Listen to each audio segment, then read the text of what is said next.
कैसा ये इश्क है द्वितीय भाग 17। अपने नियत समय पर ये दस्ता कैंप से निकल आगे बढ़ा। पहाड़ी एरिया है तो सभी संभल कर चल रहे थे। 3-4 किलोमीटर की दूरी तय करके एकाएक उनकी नजर ने कुछ ऐसा देखा जो अप्रत्याशित था। भारतीय बॉर्डर के बिल्कुल पास चाइनीज टेंट दिखाई दिए। ये पहले तो न थे, कुछ ही घंटे में कैसे तैयार हो सकते हैं। ये एक सोची समझी रणनीति की तहत हो रहा था और ये काम बेहद उकसावे वाला था। तन्मय ने वॉकी टॉकी पर अपने सीनियर को इसकी जानकारी दी तो उन्होंने उन्हें वहीं पर रुककर उन पर नजर रखने का आदेश दिया। दरअसल यहाँ पर कुछ दिन पहले भी ऐसे ही एक पोस्ट चाइनीज सेना की तरफ से बनाई गई थी जो रात की पेट्रोलिंग पार्टी की नजर में आ गई थी। पेट्रोलिंग पार्टी ने जब सीनियर से बात की तो थोड़ी देर में वहां एक मेजर के साथ 10 से 15 जवानों की एक टीम पहुंच गई। चीनी सेना से संपर्क करके उस पोस्ट पर यह कहकर आपत्ति जताई गई कि यह बफर जोन है तो यहाँ पर कोई भी पोस्ट नहीं बनाई जा सकती।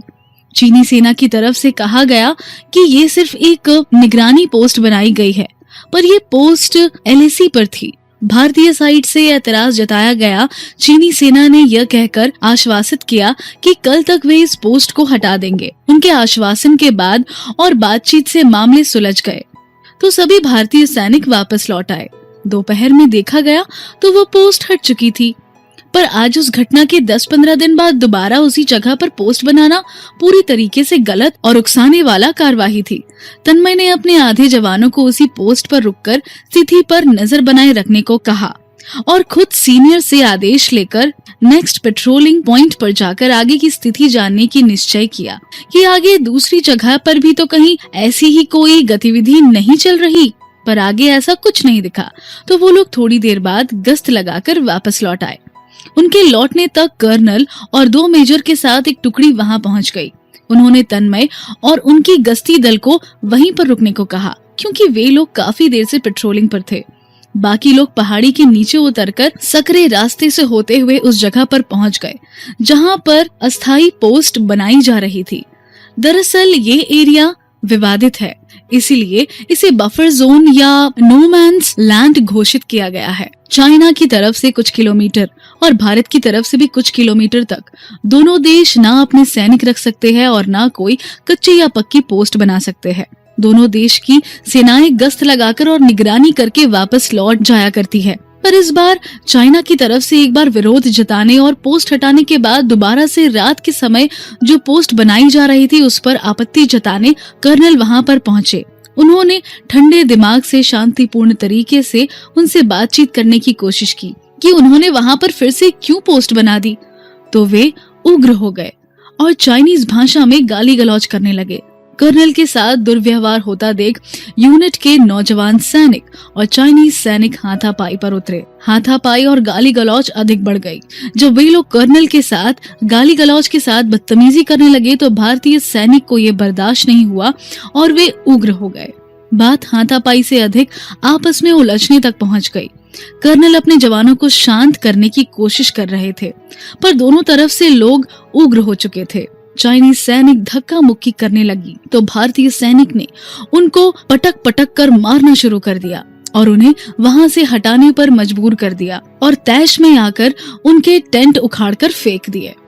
चाइनीज सैनिक पीछे हट गए तो थोड़ी देर बाद वे लोग वहां से वापस आने लगे तो उसके बाद चीनी सैनिक वापस आ गए, पर अब उनकी तादाद बहुत ज्यादा बढ़ गई और उन्होंने ऊपर पहाड़ियों से पत्थर बरसाने शुरू कर दिए। उनकी संख्या 300 से 400 के करीब हो गई, जबकि ये 30 से 35 लोग थे। एक पत्थर आकर कर्नल को लगा और वो घायल हो गए। अब उसमें से कुछ लोग नीचे उतरने लगे, पर इस बार वो खाली नहीं थे। उनके पास लोहे के रॉड और कांटेदार तार लगे डंडे थे। अचानक हुए इस हमले के लिए भारतीय सैनिक तैयार नहीं थे। वे लोग संख्या में भी कई गुना अधिक थे। मनप्रीत, ये शोर क्यों हो रहा है? कोई ऊंचाई पर खड़े तन्मय को उस तरफ कुछ अलग प्रकार का शोर सुनाई दिया तो वह मनप्रीत को संकित होकर पूछा, लगता है ये लोग चाइनीज चिंगमिंग चूजे के टेंट उखाड़ने की खुशी मना रहे होंगे। हंसता हुआ वह बोला, नहीं यार, ये कुछ अलग प्रकार की आवाज है। तन्मय ने कहा तो मनप्रीत भी गौर करके सुनने लगा। देख कर आए क्या है? वो बोला। हाँ, तन्मय ने हामी भरी। मैं और मनप्रीत देख कर आते हैं, तब तक तुम लोग यहीं पर रुको, और कुछ गड़बड़ी लगी तो हम साइन दे देंगे, तुम भी मदद के लिए आ जाना। तन्मय ने हिदायत दी। ओके सर, सब ने हाँ कहा। तन्मय और मनप्रीत पहाड़ी से धीरे धीरे नीचे उतरने लगे। वहां का नजारा देख आंखें फटी की फटी रह गई। चीनी सैनिक और भारतीय सैनिक आपस में भिड़े हुए थे। चीनी सैनिकों के पास लोहे के रॉड और नुकीले तारों वाले डंडे थे, जबकि भारतीय सैनिक निहत्थे थे। एक एक भारतीय सैनिक के साथ 4-4 चीनी सैनिक उलझे हुए थे।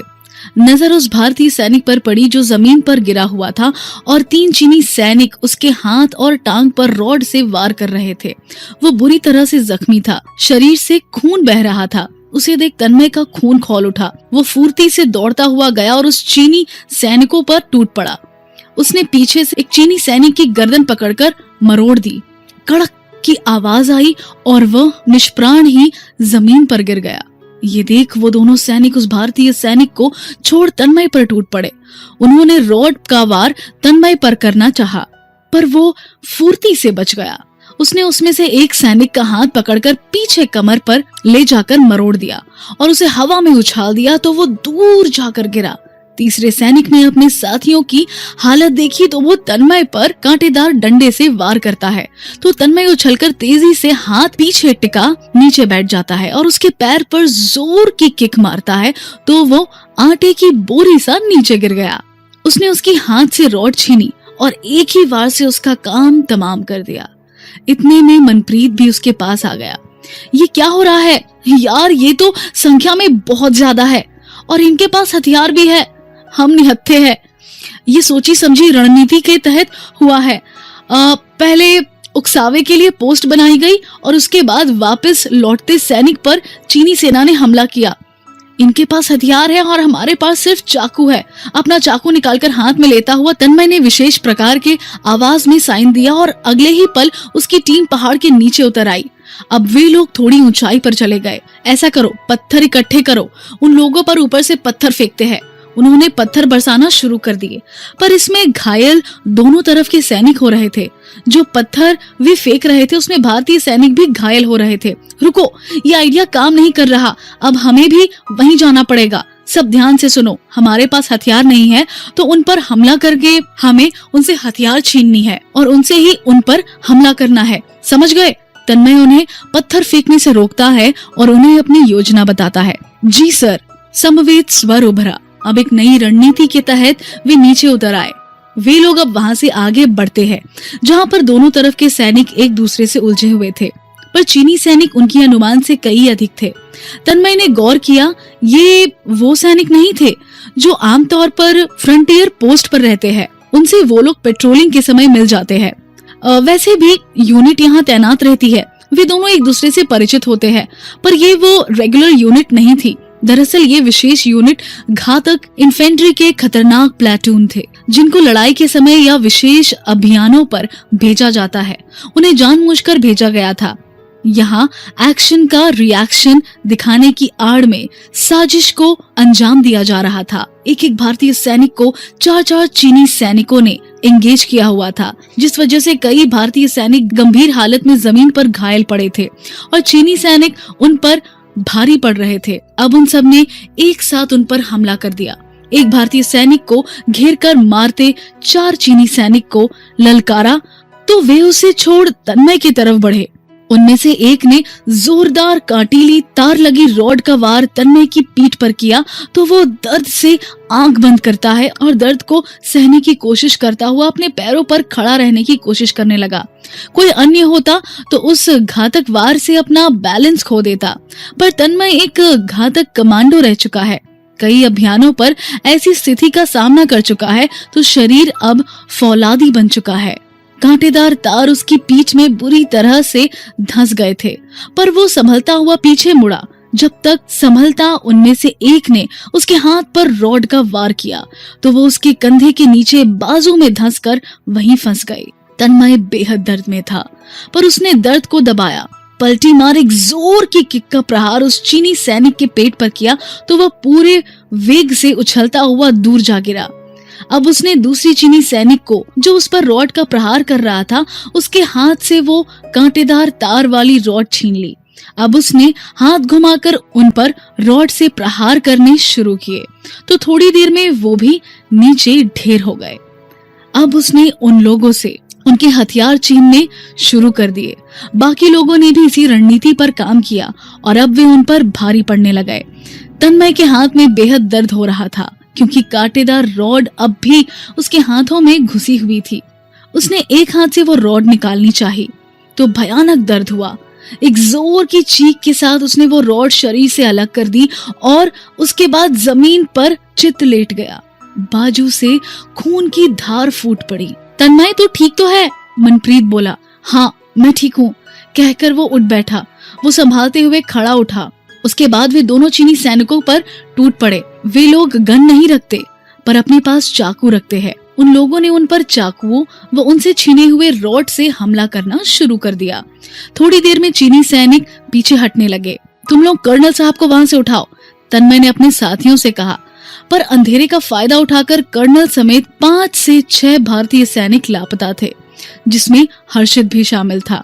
बुरी खबर है, मनप्रीत बोला। क्या? कर्नल साहब मिल ही नहीं रहे और मेजर सिंह और उनके साथ है हर्षित और कुछ और सैनिक भी घायल जवानों में नहीं है। वे लोग कहाँ गए? तन्मय आश्चर्य में था। एक घायल जवान बता रहा है कि वो लोग कुछ जवानों को अपने साथ उठाकर ले गए हैं। क्या? तन्मय चौंका। हाँ, लगता है उन्होंने उन लोगों को बंधक बना लिया है। ये तो बहुत बुरी खबर है। अब क्या करे? मनप्रीत ने पूछा। हमें उनका पीछा करना चाहिए। वे लोग ज्यादा दूर नहीं गए होंगे। हमारे कितने सैनिक हैं जो सही सलामत है? 10-12 है, पर अभी उनका पीछा करे या हेल्प का इंतजार करे? नहीं, नए ट्रूप निचली पोस्ट से आएंगे जिन्हें आने में समय लग जाएगा। वे लोग उन लोगों को ज्यादा दूर नहीं ले गए होंगे। सुबह होते ही हालात बदल भी सकते हैं, इसलिए काम अभी करना है, तन्मय ने सुझाया। चाइनीज सैनिकों ने जो हथियार छोड़े थे उन्होंने वही उठा लिए। तन्मय तू घायल है, तू रहने दे, मनप्रीत ने उसे रोका। मैं एक कमांडो हूँ, ऐसे जख्म मेरे लिए कुछ नहीं, चलो, कहकर वो पूरे जोश और जज्बे से अपने दस्ते और उन सही सलामत सैनिकों के साथ आगे बढ़ा जो उस यूनिट में से बच गए थे। पर हम एलएसी पार कर खतरा तो उठा ही रहे हैं, समझौते का उल्लंघन भी कर रहे हैं, मनप्रीत ने चिताया। वो एलएसी ऑलरेडी पार करके समझौता तोड़ चुके हैं, तो हम भी अब वही करेंगे।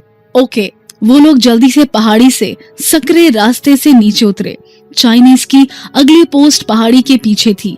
पहाड़ी को 10 से 15 मिनट में पार कर वे लोग चाइनीज पोस्ट के पास पहुंच गए।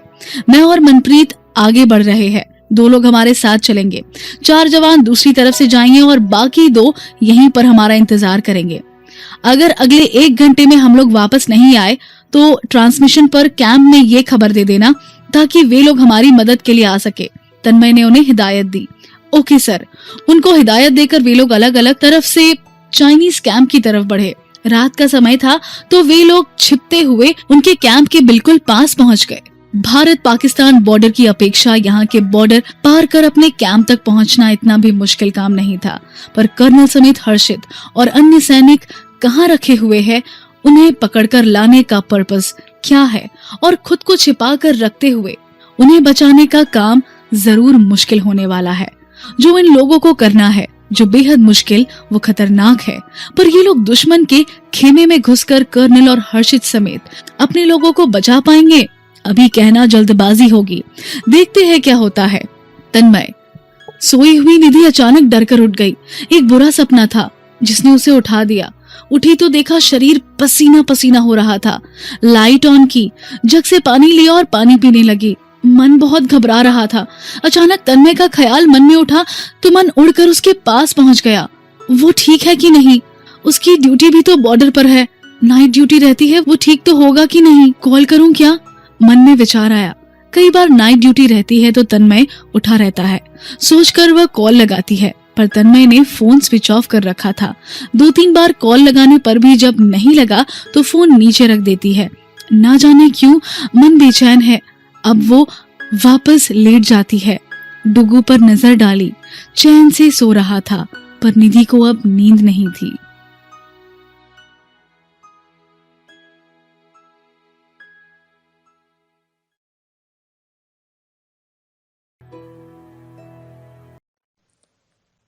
डियर लिसनर, इस कहानी को आपका प्यार देने के लिए और आपका साथ देने के लिए बहुत बहुत धन्यवाद।